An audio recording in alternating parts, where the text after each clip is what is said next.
भक्त की पीड़ मिटाने वाले। अब पुण्यात्माओं, इस प्रकार समुद्र पर पुल बना और रावण का वध हुआ। अब क्या होता है, पहले हम सुना करते थे इन, जैसे रामचंद्र जी ने विभीषण को लंका का राज्य दे दिया, रावण का बक्कल उतरा, उसका विनाश हो गया, सारे परिवार का नाश हो गया, मंदोदरी बची, विभीषण बचा। अब एक तो इस कथा से हमें ये शिक्षा मिली है कि जो भगवान शंकर जी का तमोगुण का उपासक था रावण, और कितनी कठिन तप कर बहुत ज्यादा तप किया, अपने शीश तक चढ़ाकर लंका प्राप्त की, और वह रही भी कोई ना उसके पास। और पूर्ण परमात्मा की भक्ति करने वाला विभीषण ना इतना तप किया, केवल अपनी मर्यादा में रहता हुआ भक्ति की, उसको लंका का राज्य भी प्राप्त हो गया। उसके भाग्य में नहीं था, उस परमात्मा ने, कबीर परमेश्वर ने उसके भाग्य में लिख दिया, क्योंकि उसने उसकी साधना स्वीकार कर ली। अब कबीर परमात्मा कहते हैं, कबीर भगवान कहते हैं, जय तुझे राजपाट कुछ चाहिए तो मेरा इधर ले ध्यान। ध्यान धरण का अर्थ है कि मेरे में ही आस्था कर। जय तुझे राजपाट कुछ चाहिए, हमरा धर ले ध्यान।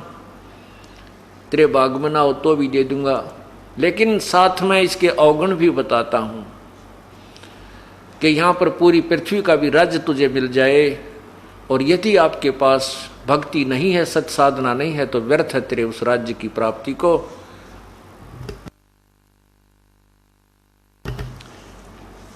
लानत है उस राज्य की प्राप्ति को।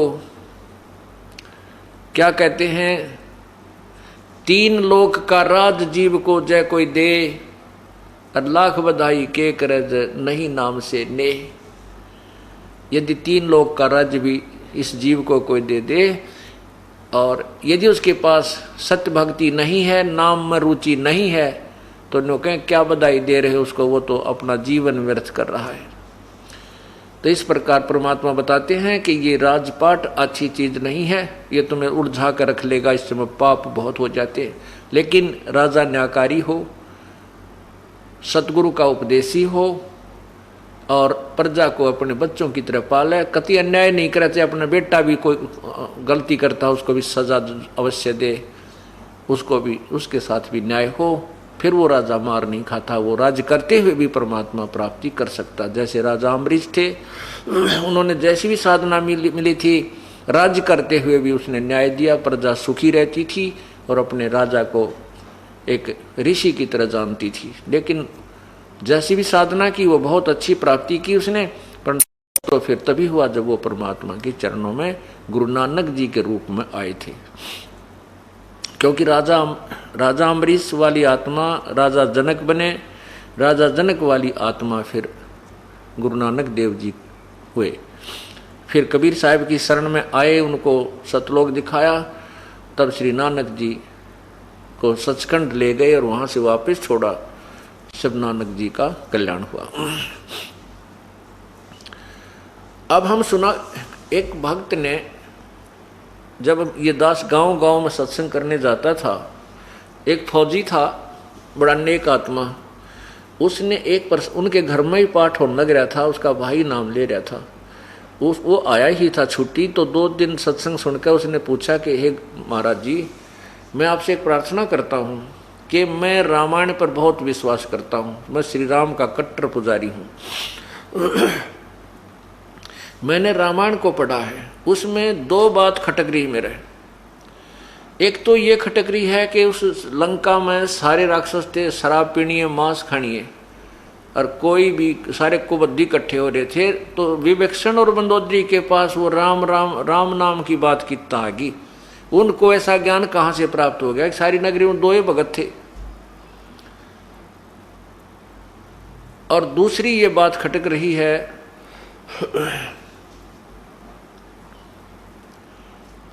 हाँ, उसने यही प्रश्न किया कि इस प्रश्न का उत्तर मेरे को कहीं नहीं मिला।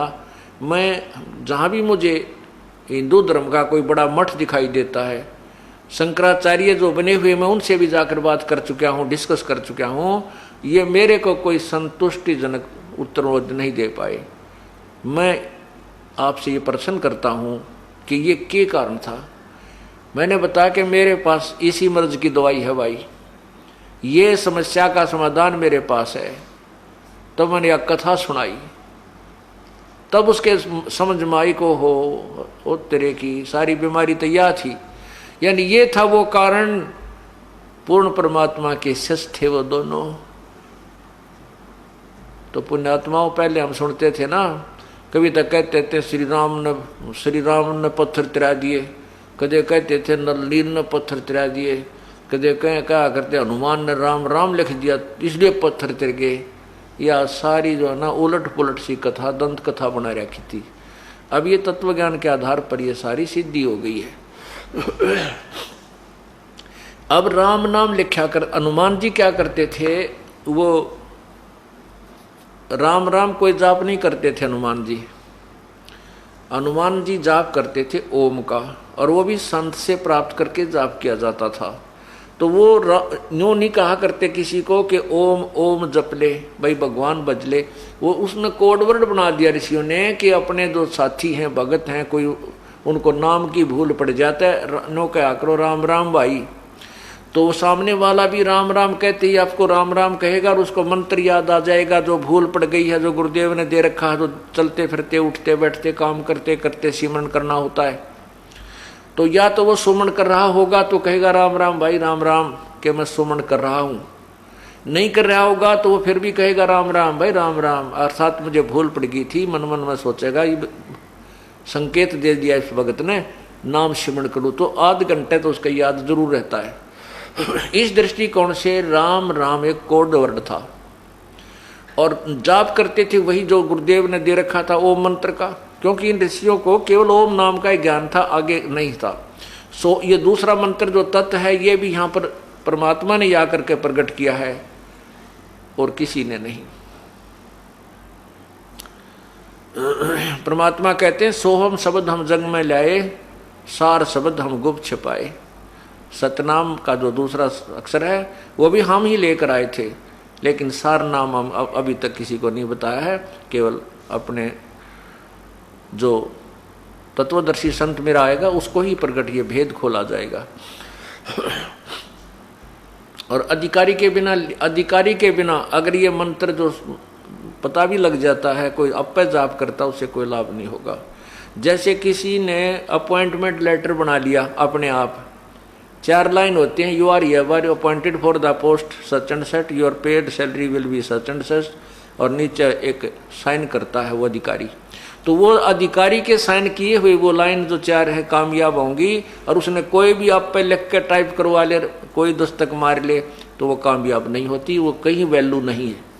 इसी प्रकार परमात्मा के नाम की जो कीमत संत से उपदेश लेने के बाद ही जाप करने से होती है, अपने आप पर रट्टे लगाने से कोई लाभ नहीं होता।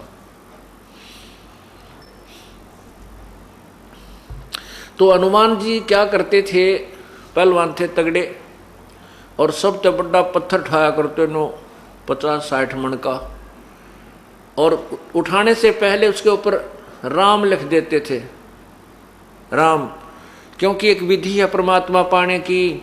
चाहे वो किसी भी भगवान की आप भक्ति करो, उसके लिए एक जैसा ही प्रोसीजर है, लेकिन मंत्रों का अंतर है, नाम का अंतर है। लेकिन सभी ने भक्ति कैसे करनी होती है, नाम उठत नाम बैठत नाम सोत जागवे, नाम खाते नाम पीते नाम से ती लागवे। काम करते करते, जैसे गीता जी के अध्याय नंबर 8 मंत्र 7 में कहा है, अर्जुन तो युद्ध भी कर और मेरा नाम भी जप, इस प्रकार तो मुझे प्राप्त होगा। तो काम करते हुए भी युद्ध से ज्यादा बिजी किसी काम में नहीं होता इंसान, और युद्ध करते हुए भी जब भगवान का नाम जपने को कहा है तो अन्य काम में तो कोई दिक्कत को नहीं। तो हनुमान जी क्या करते थे, उसके ऊपर पूरा बुड्ढा राम लिख देते थे, और पत्थर ने अपना धर के कंधे पर और चल पड़ते थे। कि सामने वाले जो पत्थर डालकर आ रहे होते हैं वो सामने देखते हैं उस पर राम लिखा है, तो वो सभी फिर अपना मन मन में वो सिमरन शुरू कर देते थे। इस दृष्टिकोण से हनुमान जी अपना नित्य कर्म भी कर रहे थे और पत्थर भी ढो रहे थे, लेकिन वो पत्थर तिरे थे उस परम पिता की शब्द शक्ति से, उनकी रजा से। ना श्री राम से तिरे, ना नरनील से तिरे, ना हनुमान से के उस राम नाम से तिरे।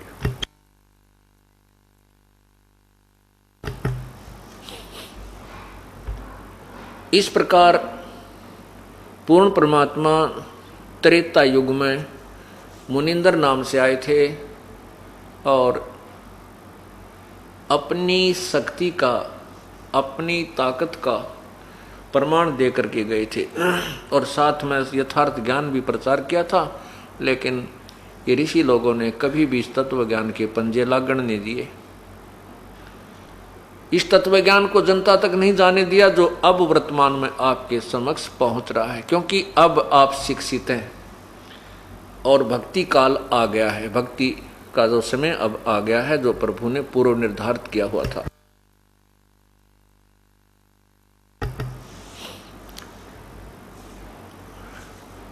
द्वापर युग में परमात्मा करुणा में नाम से आए थे। अब त्रेता युग में आपने सुना कि श्री राम रूप में